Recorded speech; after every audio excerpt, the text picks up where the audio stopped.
Seu Direito, o programa que cuida do consumidor. E abrindo esse terceiro bloco do programa Seu Direito, vamos ajudar a família Tupi as perguntas que nos são enviadas pelos internautas. Para começar, o Mário Jorge Ferraz de Cascadura contratou um profissional para realizar a colocação de uma escada de ferro para o terraço, mas não fez contrato por escrito. Realizou o pagamento de 50% que foi exigido, pelo qual lhe foi dado um recibo com discriminação do serviço que seria realizado e também o material usado. Só que até hoje, o pedreiro não realizou nem 30% desse serviço. Como proceder judicialmente, já que todas as tentativas amigáveis já estão esgotadas? Para começar agora, a doutora Gisele Farinhas, que é advogada especialista em direito do consumidor. Helena, nesses casos é importante que ele, de posse desse recibo, né, onde foram pactuadas as condições, né, dessa relação, ingresse na justiça, né, requerendo, né, o cumprimento forçado da obrigação ou que se realize um serviço equivalente, né? Ou a rescisão contratual com a devolução da quantia paga.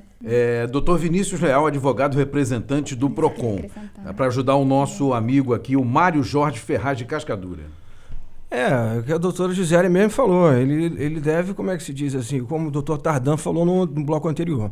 Primeiro, instrumentalizar o processo é fundamental. Né? Você, antes de dar o pontapé inicial, você buscar o máximo de documentação, a qualificação das partes, os documentos, ali no caso do recibo, que foi contratado, acordado, as condições, se existe o contrato, levar o contrato, porque isso facilita na hora do juiz julgar o mérito, ou até mesmo antecipar uma tutela, por exemplo, numa ação de obrigação de fazer, cumulado com uma ação de indenizatória, você facilita, né? Você traz a verossimilhança das alegações ali e o juiz tomar uma atitude mais plausível e equinânime daquele caso concreto.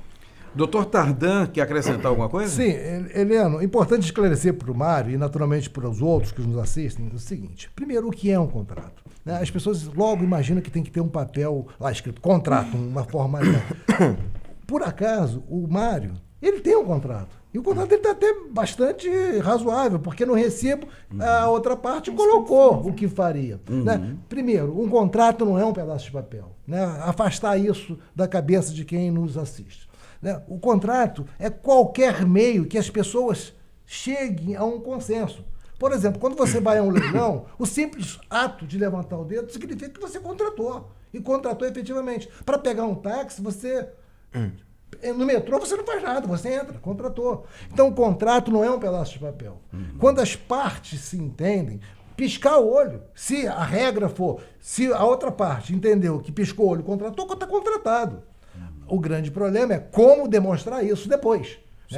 Esse é o fato. Mas o Mário tem um contrato. E o contrato dele ajuda bastante ele naquilo que foi recomendado. Procurar o PROCON, o juizado especial, ele está lá. A outra parte não cumpriu. E as condições do contrato estão lá. Claro, de repente não colocou o prazo, sei lá o quê, mas os dados, né, os principais elementos do contrato estão presentes naquele recibo, que ele está chamando de recibo, mas aquilo é o contrato. É o contrato de recibo, as coisas se confundem às vezes. Doutor André Botelho, advogado representante da OAB-RJ. Então, só que eu gostaria de acrescentar, além das hipóteses que a doutora Gisele adunou, o dano moral, em que pese haja um entendimento, né, majoritário, que nesse caso de descumprimento contratual não ensejaria o dano moral, né, seria um mero aborrecimento.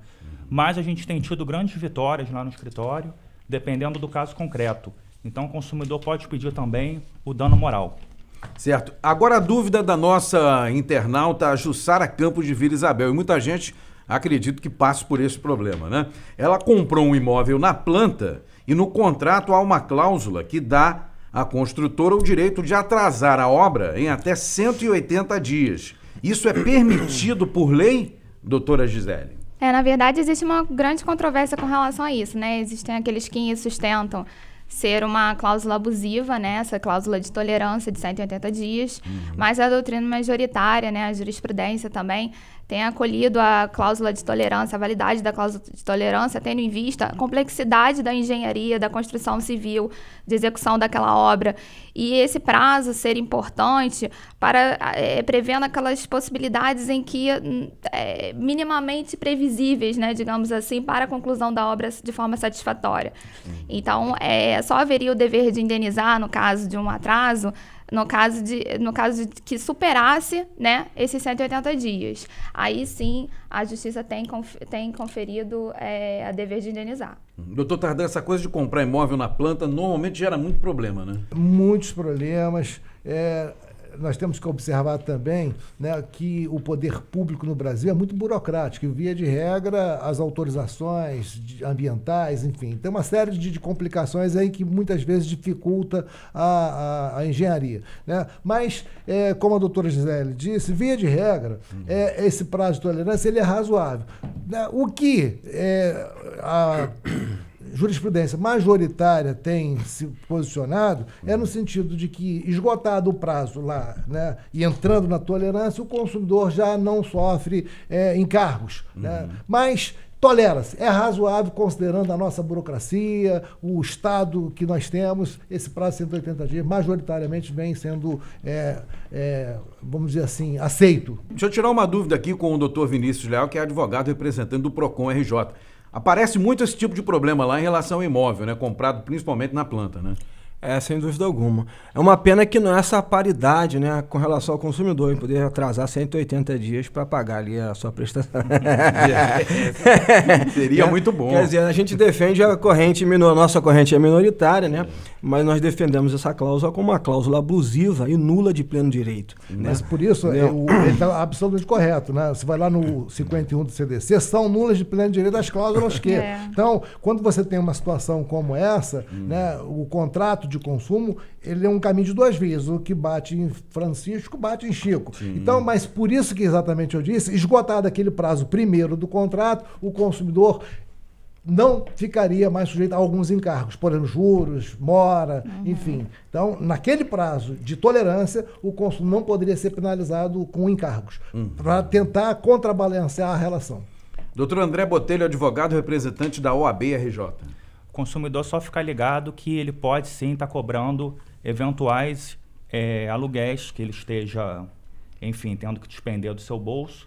Porque ele se programou. Sim, exatamente. E aí o prazo não está sendo cumprido, já atrapalhou a vida dele. Exatamente. Né? Tudo que ele combinou foi por água abaixo. Exatamente. E além do dano moral, lá no escritório a gente tem uma penca de ações específicas de atraso de empreendimentos, e o dano moral, 99,99%, ele é configurado nesses casos.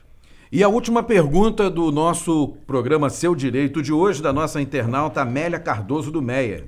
Ela fez uma obra e cerca de 90 dias depois, o piso começou a estufar. Ela pergunta se ainda está no prazo para reclamar em relação a esse serviço, doutora Gisele. Nesse caso, a meu ver, Helena, trata-se de um vício oculto, né? Que, na verdade, não seria um vício aparente que o consumidor, quando dá a oportunidade da compra e execução da obra,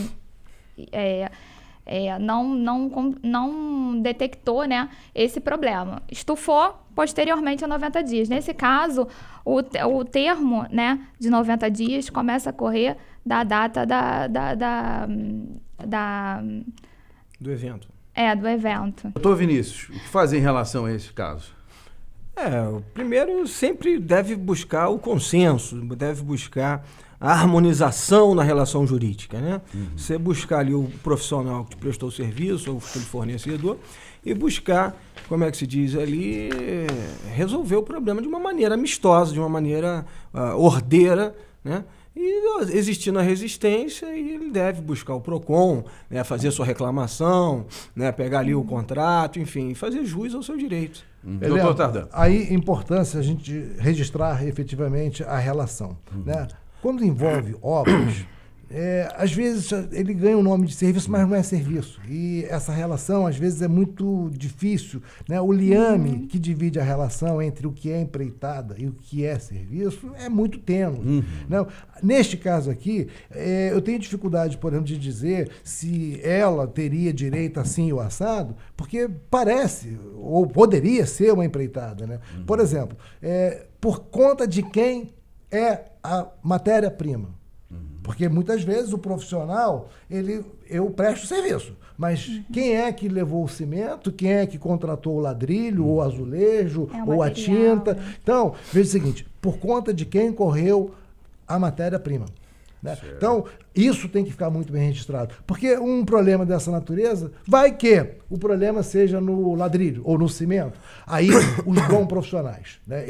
Peraí, com esse tipo, isso é que faz a diferença. Com esse tipo de matéria-prima, eu não trabalho. Porque, de repente, o consultor quer economizar na matéria-prima e a matéria-prima é de péssima qualidade. E aí, o profissional acaba comprometendo a sua reputação porque usou uma matéria-prima de qualidade ruim. Isso faz a diferença. Por exemplo, um mecânico, quando o próprio consultor leva a peça, e se aquela peça for de segunda linha ou falsificada? Então, o profissional deve recomendar, não faço com esse tipo de matéria-prima, porque com certeza ele vai acabar respondendo. Porque então, é o risco caso... do negócio dele. Se ele assume trabalhar com matéria-prima ruim, pode acontecer esse tipo de problema. Mas se isso tivesse muito bem registrado, olha, eu vou trabalhar com essa matéria-prima, mas é de qualidade ruim, esse serviço não vai durar porque essa matéria-prima é ruim. E aí, a matéria-prima é sempre um produto, né? E ele está prestando um serviço. É verdade. Nesse caso que o senhor especificou da oficina mecânica, né? Quer dizer, o motorista leva uma peça, o mecânico instala no carro e ela apresenta algum problema depois, ele não vai, o motorista, pensar nunca que o problema foi a peça, ele vai cobrar do mecânico, da oficina, dizer, pô, você não instalou direito, seu serviço não foi bom, quando na verdade o problema era com a peça que ele levou, né? Ô, Helena, agregando aí o que o Dr. Tardan falou, por isso que o artigo 40 do Código de Proteção e Defesa do Consumidor, ele é bem claro, é importante, né? No sentido da obrigatoriedade do orçamento, né? E o orçamento é justamente o que ele traz? Justamente isso.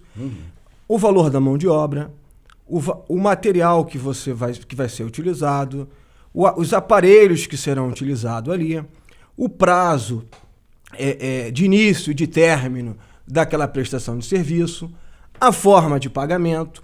Isso tudo tem que estar especificado no orçamento, né? Com a anuência de ambas as partes.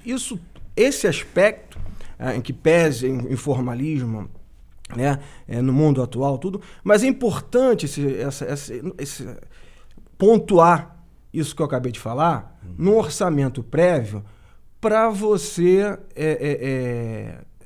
ter uma segurança jurídica maior.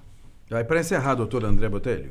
Só em relação a esse prazo, né, de 90 e 30 dias, né, de bens duráveis e não duráveis, esclarecer para o consumidor que isso é um prazo decadencial para ele estar notificando a empresa. Não é que ele tenha 90 dias para estar resolvendo o problema dele, que muitos consumidores fazem essa confusão. E passou, agora tem 91 dias, perdi meu direito. Não. O direito dele são 5 anos.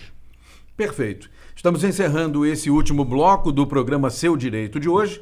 Agradecer a doutora Gisele Farinhas, advogada e especialista em direito do consumidor. Obrigado pela participação e até a próxima, viu, amiga? Obrigada a todos. Agradecer aqui ao doutor Jorge Tardan, advogado e professor de direito do consumidor. Até a próxima também, amigo. Até a próxima. Salve, salve. Agradecer ao doutor Vinícius Leal, advogado representante do Procon RJ. Obrigado pela presença. Até a próxima. Helena, eu que agradeço mais uma vez a oportunidade. Cordiais saudações. E agradecer também ao doutor André Botelho, advogado representante da OAB-RJ. Obrigado e até a próxima, amigo. Muito obrigado. Gostaria de agradecer a todos aqui, a produção. Comandando a câmera aqui no programa, agradecer ao Tunay Caldeira, na mesa de som, o operador Maciel Amaral e na produção, Renata Henriques. Um abraço a todos e até a próxima edição do nosso programa Seu Direito. Seu Direito, o programa que cuida do consumidor.